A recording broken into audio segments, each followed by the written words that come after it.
Ողջույն, ես Մերի Ստեփանյանն եմ, Գլենդելի հրշեջ ծառայությունից։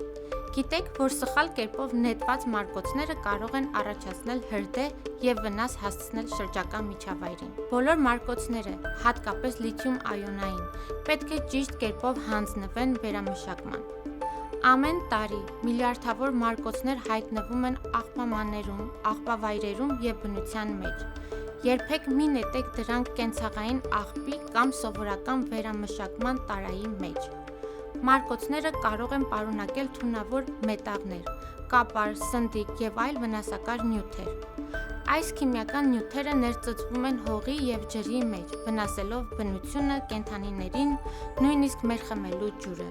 Դրանք կարող են պայթել կամ բռնկվել սխալ օգտագործման դեպքում։ Հանձնեք ձեր օգտագործված մարկոցները շրջակա միջավայրի կառավարման կենտրոնի կենցաղային վտանգավոր միջավայրի ընդունման կետ յուրաքանչյուր չորեքշաբթի և ամսվա երկրորդ շաբաթ օրը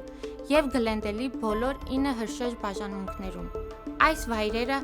հարմարեցված են մարկոցների անվտանգ ընդունման համար։ Պաշտպանեք ձեր տունը, համայնքը և շրջակա միջավայրը։ Մարկոցները հանձնեք ճիշտ ձևով։ Մնացեք անվտանգ, Գլենդել։